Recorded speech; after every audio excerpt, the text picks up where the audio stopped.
Over the course of the last 7 years, the story mode for the Long Dark, Wintermute, has been slowly released and even re-released. Within the first 4 episodes of Wintermute are a series of story threads relating to the relationships between the protagonists, Will and Astrid, the struggles of the various survivors across Great Bear Island, an apocalyptic aurora and its lingering effects, and the mysterious illness that is plaguing a corner of the island. Across each episode, Will and Astrid face the many obstacles that only the end of the world could bring on what was supposed to be an emergency plane ride. What may happen in Wintermute episode 5 is a story for another video, but this is where I will summarize the events of what has already come. This is a recap of Wintermute episode 1 through 4. Before I continue, please make sure to leave a like and a comment for the algorithm so I can keep making these videos.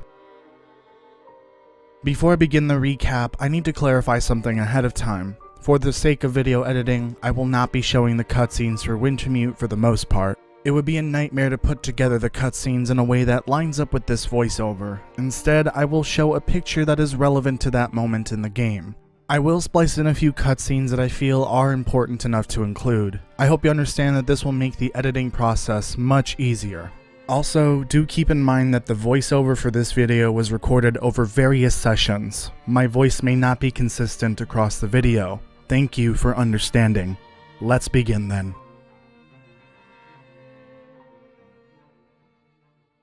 While in his family's airplane hangar, Will, a bush pilot, received a call about a visitor.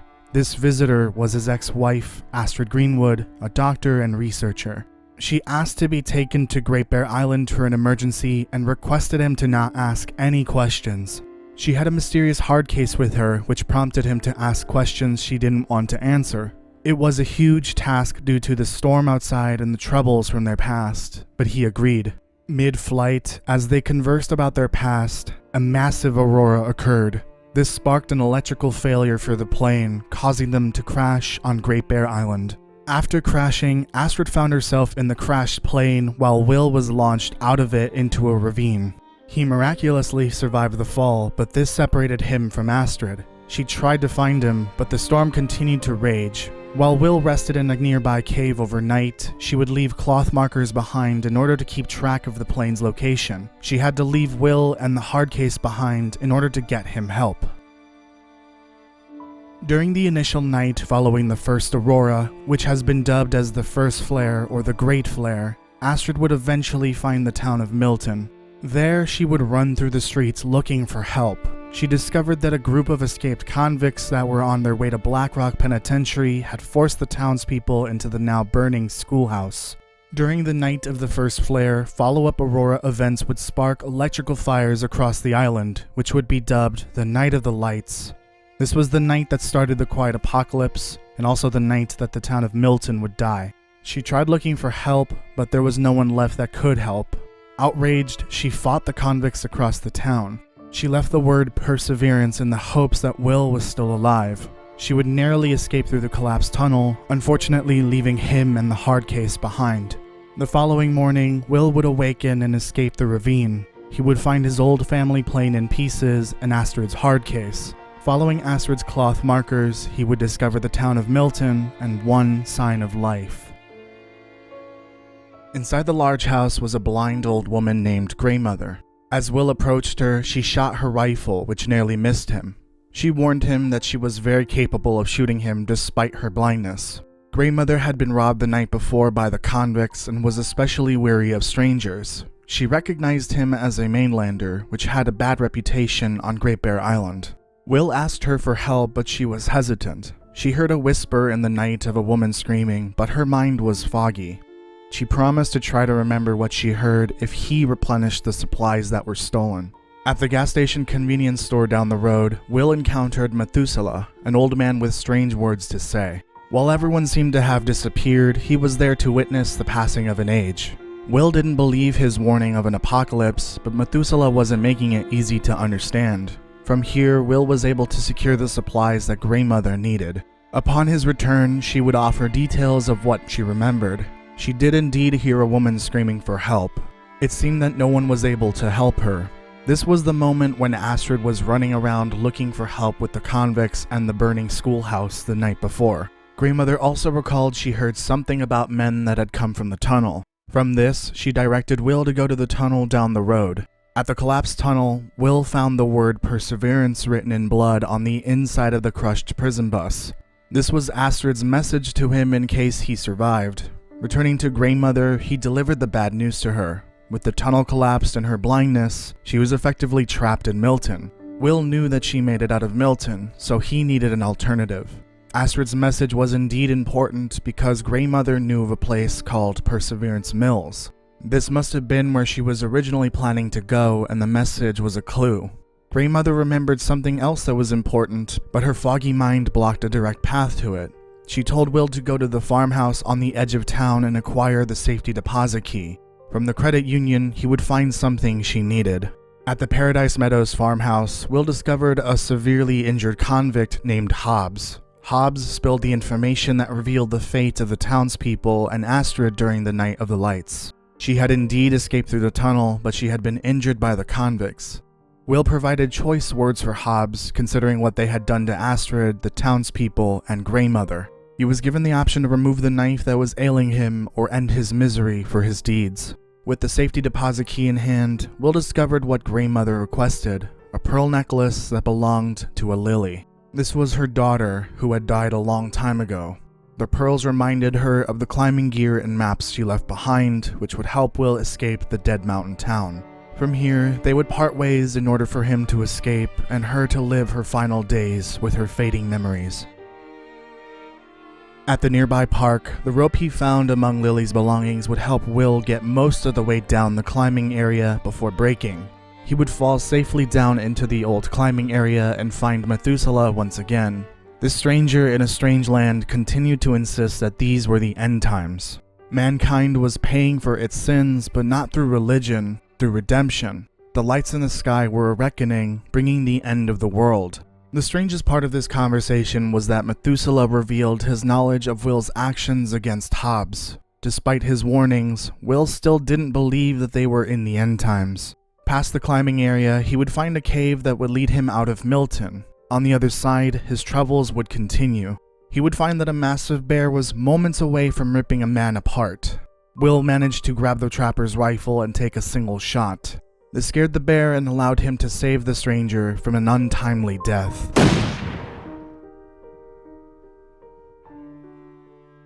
Sometime after rescuing and providing medical services to the trapper, he would awaken from a nightmare of the old bear. He attacked Will thinking it was the bear. Will explained that the trapper would be in trouble without better medicines for his injuries. He asked where they could find any and if the radio could help. There were no hospitals nearby and the radio had not been working for days. He mentioned Milton, but Will was familiar with the events that occurred there. Instead, the trapper, named Jeremiah, directed him to Carter Dam. The abandoned, unstable dam would possibly provide them with medicine and radio parts. He warned Will that the old bear would be hunting him, so he gave him his rifle before collapsing from the pain. At Carter Dam, Will would encounter the old bear again. He was able to narrowly close the staging area gate before it could get him. Inside, he would find the dam was in shambles. There would indeed be heavy antibiotics and painkillers available, as well as radio parts. Back at the trapper's cabin, Will would give Jeremiah the medicines. This would awaken him, allowing him to start working on the radio. Despite Will's efforts, the radio still wouldn't work. Jeremiah decided they needed a defensive plan in order to survive. Will asked him if he had seen Astrid, who escaped through the Milton tunnel.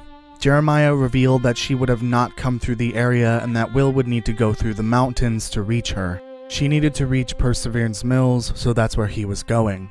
Jeremiah noted that the wildlife was acting strange since the first flare. This led to his plan to stop the old bear. There was an old legend of a man named Spence and his struggle against a demon bear. The demon bear terrorized his family over 150 years ago.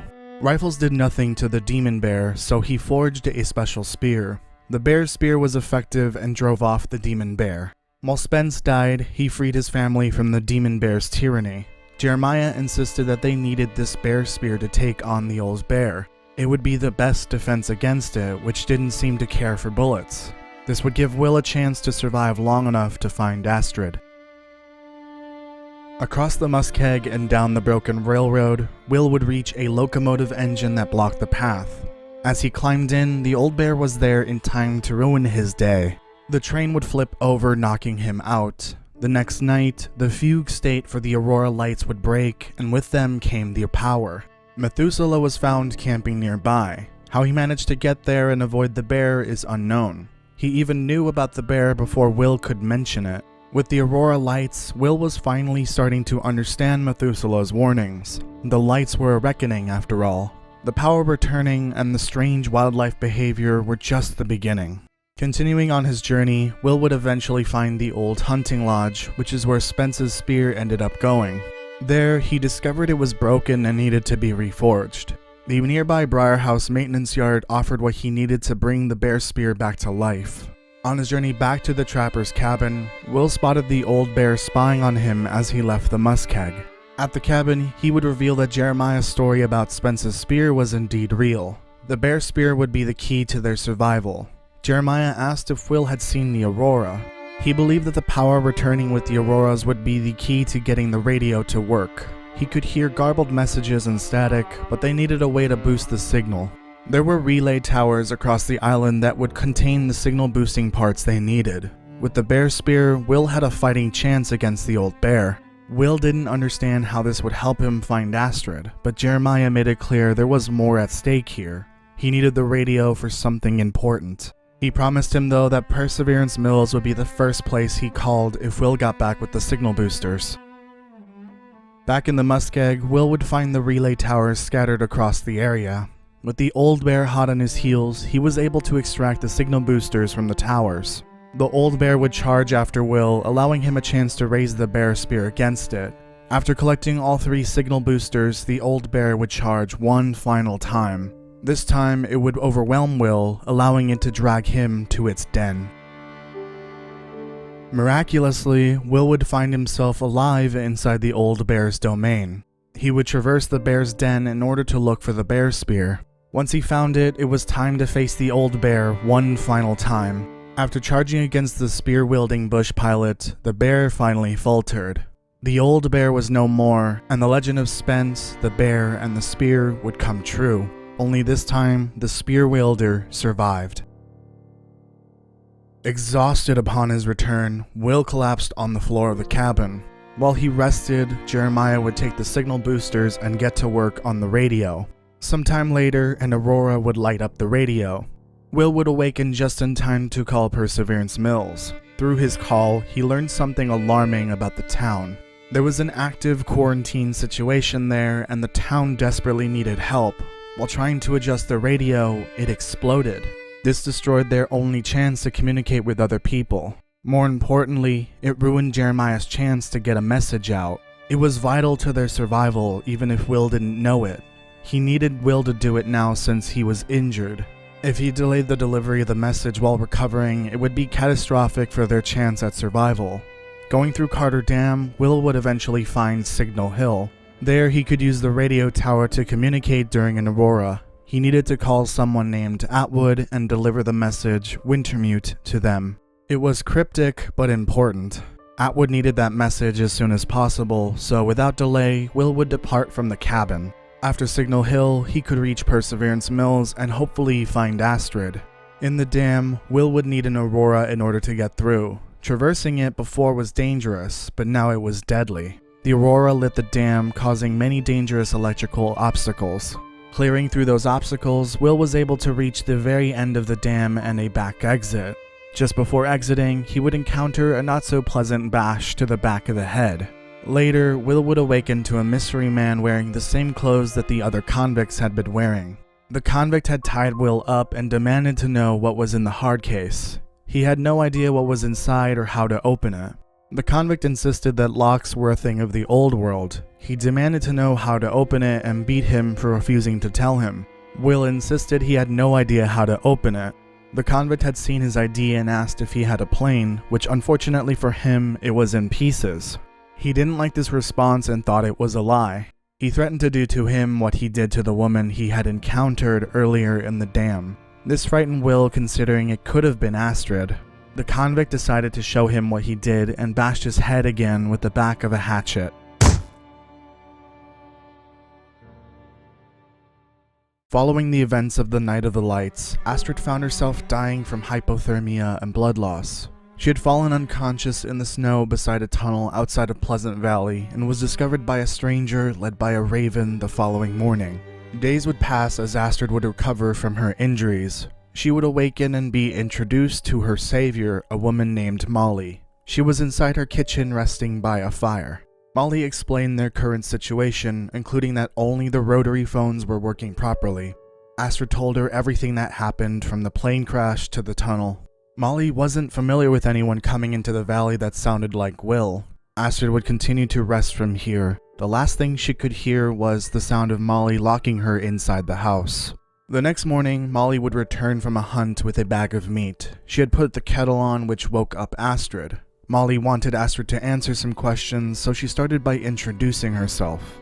She was a doctor and needed to get to Perseverance Mills. There were sick people there that needed her help, but she needed the hard case from the plane. She asked why the people in Perseverance Mills were sick, but Astrid wouldn't say.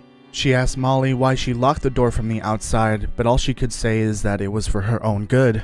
Astrid was concerned that she was trapped. She then asked Molly if she had a husband, which triggered an unexpected response. This caused her to leave. After investigating the house, the phone rang. The person calling was Molly, and she needed Astrid's help. She needed to get the gun and ammo in the basement and head to the barn. While in the basement, an earthquake would reveal a dead body. The corpse resembled the man in the photo standing with Molly. After grabbing the revolver, she would stumble across the field to rescue Molly. Upon entering the barn, she discovered that Molly was gone and that a timberwolf had gotten inside. Molly called again and Astrid would answer the barn phone. She had previously left her old bow in the barn and managed to save herself and escape by the time Astrid arrived. This gave her the chance to ask about the body, which only triggered her again. Molly didn't want her poking around in the basement and told her to mind her own business. After hanging up, Astrid would see the flyer about the Thompson's Crossing Community Center. She would set out to find the town and look for survivors. Across the valley, Astrid would find the town of Thompson's Crossing. Inside the community center, she discovered there were survivors, including a man standing by the fire. This was Father Thomas, and he greeted and welcomed Astrid to come in and rest. He confused her for another survivor of the plane crash that occurred the night of the first flare. She indeed was in a plane crash, but not the same one. She offered her medical services to the crash survivors who were in shock and dehydrated. One crash survivor, Dimitri, was diabetic and needed insulin. Astrid alerted Father Thomas, who only knew of one source. Only Dimitri's insulin at the plane crash would be able to save him. Considering her condition, which was far better than the crash survivors, he asked her to not only acquire the insulin, but also find other crash survivors and some kind of memento of the dead to console the survivors. He offered a rosary so he could be there symbolically while she searched for the survivors. Before leaving for the plane, the phone in the community center would ring. Molly was on the line and she asked her if she was intending to help the crash survivors. Since Astrid had a tendency to help others, she assumed she would be on her way to the plane crash. As a thank you for helping her, Molly offered a gift to help her deal with the wolves.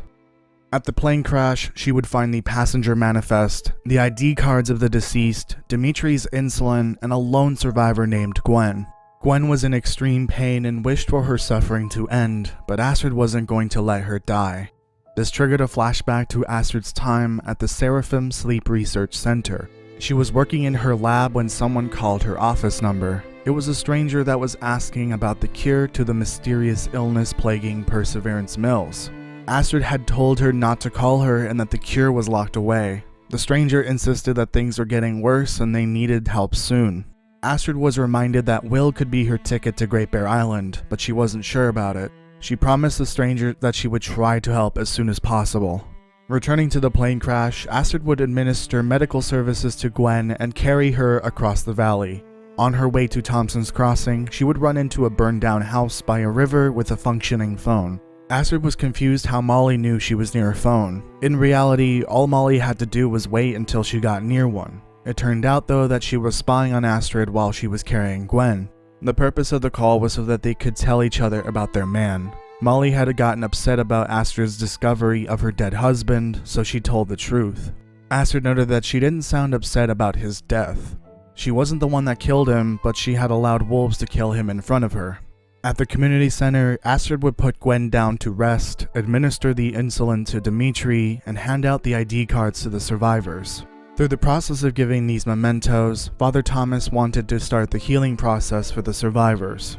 There were still 3 missing passengers, and the survivors at the community center would need supplies to last them the winter. Father Thomas believed the coming winter would be harsh and a major storm would eventually come. Afterwards, Astrid would continue helping the remaining survivors. The remaining 3 survivors would be found scattered across the valley. They were clinging to life as they had spent days out in the wilderness. Once they were returned, Astrid would focus on finding enough supplies to maintain the community center.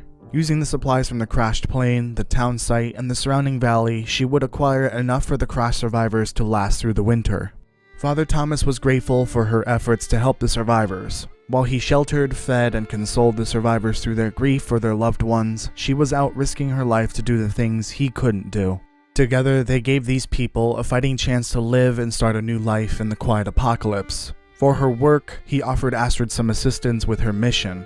With the road blocked by an avalanche, she needed an alternative path to Perseverance Mills. He knew of the Cinder Hills mine, which would lead her to the coastal highway. From there, she would find Perseverance Mills somewhere on the north end of the island. Before her departure, he offered wisdom about burdens. She didn't have to carry them on her own. While he didn't mean to force religion on her, he only wanted her to know that she didn't have to do everything by herself. If she needed help, God would answer. He asked her to at least keep the rosary from before in case she needed it. Before leaving the community center for one last time, Molly would call again. This time, she asked Astrid why she bothered to work so hard for these strangers. Would they do the same for her? Did she get any recognition for her work? Molly was upset because she wanted to be somebody. She wanted to be more than just a wife, but her husband made her feel like she was nothing. Astrid asked if he had hurt her before. Molly responded by saying that there are many ways to hurt people, including ways that don't heal. To end this conversation, she told Astrid about Signal Hill, the radio tower near her home. There, she could attempt to call Perseverance Mills about Will. She would have told her sooner, but she was lonely and needed someone to talk to. At Signal Hill, it was clear that the radio wasn't working. Astrid decided it would be better to rest before leaving for the mine. In the middle of the night, an aurora would light the night sky and the power. This was her chance to use the radio and call Perseverance Mills.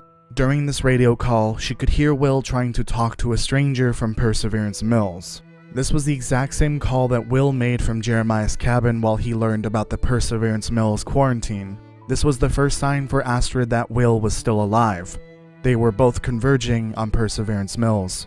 Afterwards, she would receive one last call from Molly. This time, she confessed her wrongdoing to Astrid. While Astrid was spending time saving the crash survivors, Molly had been hunting and killing the escaped convicts that flooded the valley from Milton. She had declared war on men for all the pain and oppression they had historically enacted on women. Molly was a victim of her husband's abuse, and she had always wanted to kill him. She couldn't, but one day a pack of wolves would do it for her. This was the point where she decided that she could finally stomach the thought of killing. The reason she told Astrid all of this was because she trusted her and needed someone to know she didn't regret her actions. Before ending their final conversation, Molly asked if Will was a good man. Astrid confirmed he was and wished to never see him with an arrow in his back. Molly also hoped to never run into him. For a moment, Astrid's conversations with Molly took the loneliness away. At the Cinder Hills mine, Astrid would encounter a big earthquake that caused the mine to collapse on her. This would drop her into a different area of the mine. Later that night, she would awaken from an aurora lighting the mine. This allowed her to repair an elevator that took her up to the surface. After exiting the mine, she saw a stunning yet worrying sight. With the behaviors demonstrated by the wolves, the changing weather, the beaching of whales across the island shoreline, and the mysterious aurora lights, she knew something was coming. She was worried that this post-apocalyptic world would change the survivors she left behind. No matter what came around the corner, she vowed not to give up against the coming darkness.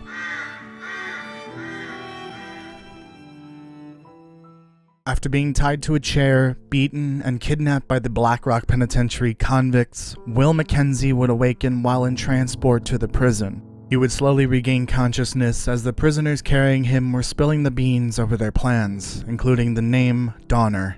Dehydrated, Will silently mentioned needing water, which alerted the prisoners. Mathis, the leader, would walk over in order to speak with him again. Previously, Mathis made a statement that worried Will, primarily involving a woman in the dam. The convict had run into an older woman that started screaming when she saw him, and he killed her.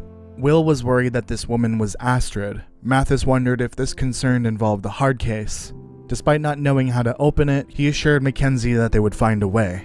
Later, the prisoners would run into trouble. A pack of timber wolves were hunting them and the howls were getting closer. Chaos would ensue as the convicts fought back against the wild beasts.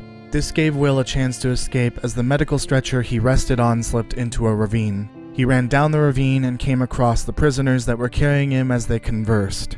Heller and Vakon confirmed why they needed Will, which was to get them off the island with a plane. Vakon was more worried about the bow-wielding hunter that had previously killed one of the other convicts.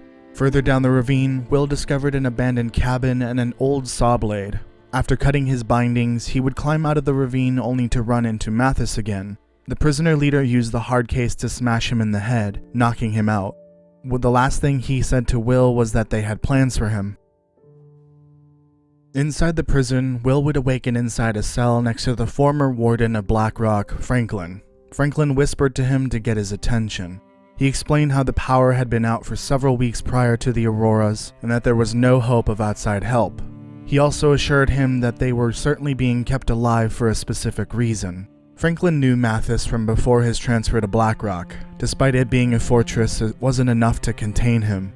He was there to find his son Donner and break him free, but the prison was in lockdown. Donner was stuck in solitary, but there was something or someone keeping him inside. A saboteur was likely out there. Before the first flare, Blackrock was hit by a power outage. After backup generators kicked in, the prisoners started a riot. Eventually, all the prison workers were executed with only Franklin remaining. Now that Mathis was there, he planned to break Donner free, but that plan wasn't going well. Franklin feared that this would spell trouble for him as he was responsible for the prison and knew everything about it. People like Donner were the reason why places like Blackrock were built. He was there for a reason. Mathis and his acquaintances would approach, forcing them to end their conversation. Franklin quickly explained that whatever was happening with the lockdown, it was not normal, and it was clear that someone was messing with Mathis's plans. Mathis arrived and headed straight for the former warden. He demanded to know why the lockdown wouldn't lift. Frustrated with the response, he started to beat him. Franklin swore he knew nothing about the issues with solitary. Mathis proceeded to beat him nearly to death. Heller and Vakon stopped Mathis from going further, claiming he went too far. Mathis laughed at this idea, told them to clean Franklin up, and left. Mackenzie would overhear Heller tell a story about Mathis and a heist they pulled that went wrong. It demonstrated how crazy he really was. They were about to escape, but the late driver triggered Mathis to pull him from the vehicle, beat him, and allow him to get arrested. Mathis did not like when his plans went wrong, which worried the two prisoners as they were facing the same problem. Despite Vakon's best attempt to fix Franklin up, he would need better medical services.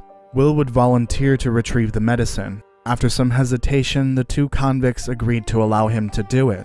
Outside the main prison building, Will would find the infirmary. Unfortunately, the medicine Franklin needed was outside the prison walls for a previous medical emergency. To his surprise, the phone inside the infirmary would start to ring. The person that answered demanded to know if he worked for the prisoners. While he was working for them, he wasn't part of their group.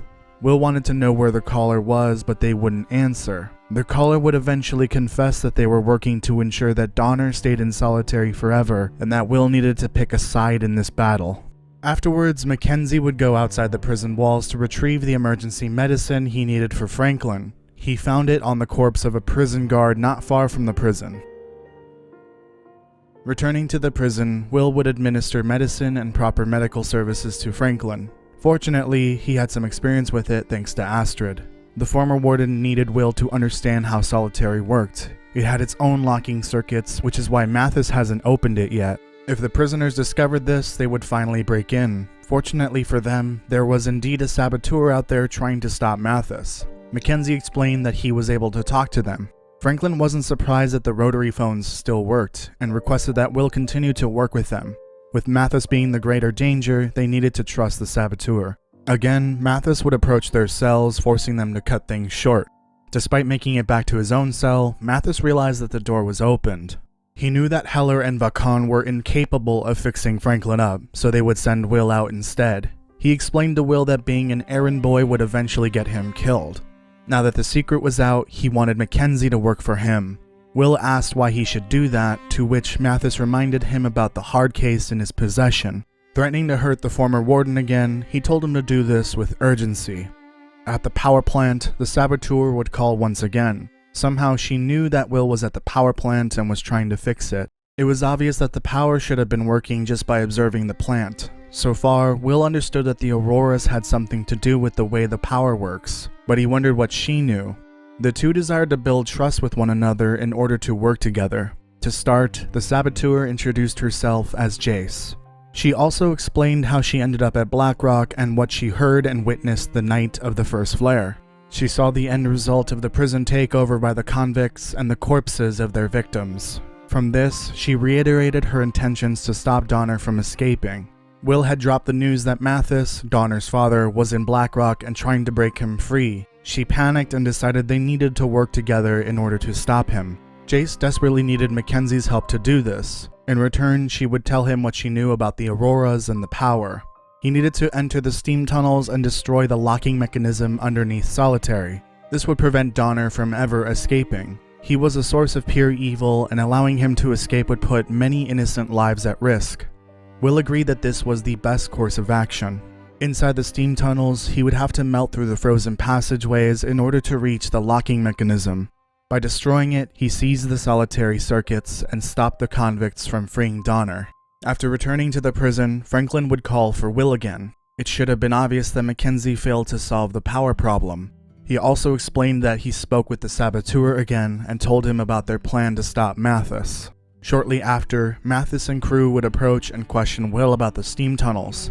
They had discovered the destroyed locking mechanism and wondered if he knew something about it. It didn't matter to Mathis because they found some dynamite to break through the Solitary doors.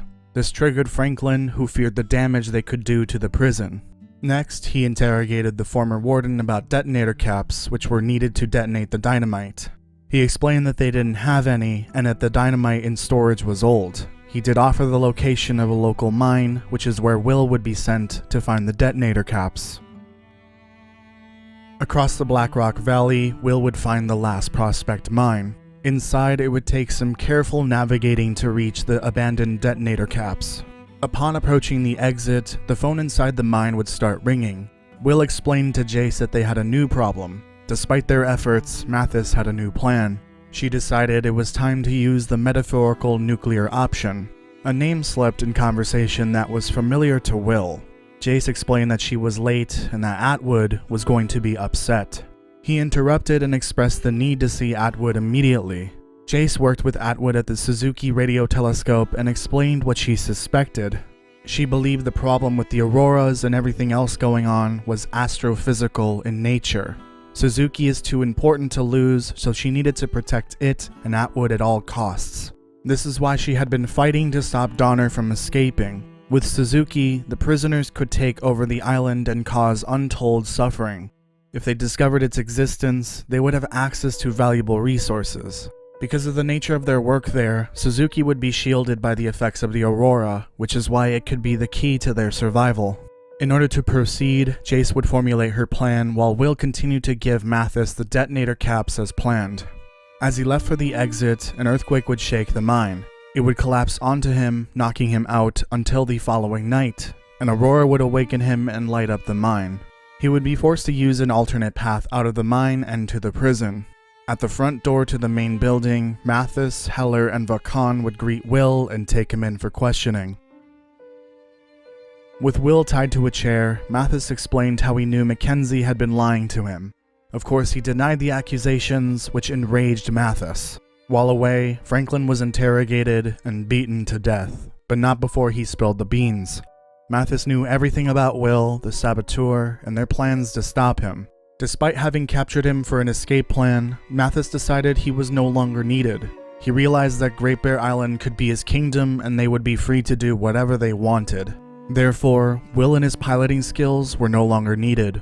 He pulled out a piece of metal from the destroyed locking mechanism and began to swing it. An explosion would rock the prison, saving Will just in time. The convicts would check to see what happened. This allowed Mackenzie a chance to break free. It turned out that the dynamite blew too early, destroying the way to solitary. Mathis turned to Will to ask if he was happy with the outcome. Suddenly, Jace would speak over the Aurora-powered intercom and initiate a prison lockdown. A gate closed shut, separating the pilot and prisoner. Mathis declared that, for everything he had done, he would destroy everything that Will loved. Escaping into the fire and smoke-filled prison, Mackenzie would eventually find the hard case in the warden's office. There, the phone would ring again. Jace explained that she had something to do with the early detonation, but that most of it was the prisoners. With the hard case in hand, he would make his way across the walkways over the prison. After avoiding being spotted by the prisoners guarding the exterior, he would escape into the steam tunnels. Across the valley and inside the power plant, Will and Jace would finally meet. They congratulated each other for their work and decided they needed to get out of there as soon as possible. They needed to reach Atwood as soon as possible. Unfortunately, Jace had not planned up to this point, and the prisoners were hot on their tail. They would arrive shortly after and confront them at the power plant. Mathis decided their meddling deserved nothing short of death, and that this was the end for both of them. Jace showed no fear from these threats. Heller brought news that Donner was badly injured, which set Mathis off. He sparred with Mackenzie, who showed a will to live. Heller would interrupt, yelling that Donner was dying. An enraged Mathis almost overwhelmed Will until Jace assisted in the fight. Mackenzie grabbed her and jumped over the edge of the platform and into the power plant outtake. Downriver from the Blackrock power plant, Will and Jace floated away from the burning prison. They made it out of the water and viewed the destroyed prison in the distance. Jace started to show signs of hypothermia, which put Will in panic mode. She explained that no matter what, Mathis would find them.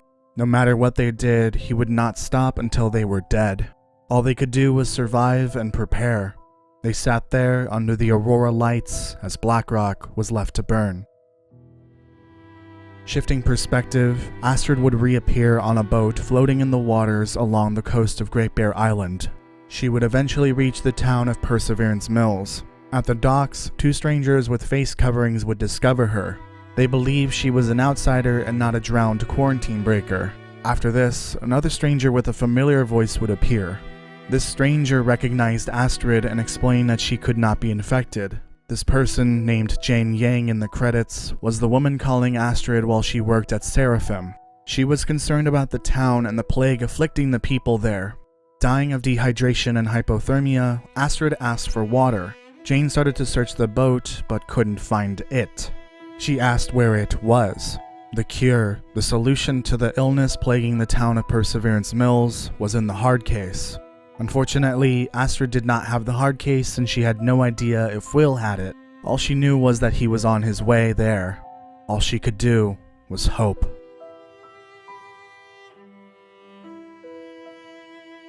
As of October 6th, 2021, this is where Wintermute ends for now. The wait for the conclusion has been very long for both the community of fans as well as the developers pouring their heart and soul into the story of the Long Dark. I know that it may seem like the delays and lack of communication over the years are bordering on unacceptable, but we must all remain patient. Good things require work, dedication, and a lot of time. While the Long Dark has changed a lot over the last few years, we must remember that Hinterland is an independent developer and publisher, and that the Long Dark was and still is an indie game. While the scope and vision has changed, the devotion to the game hasn't.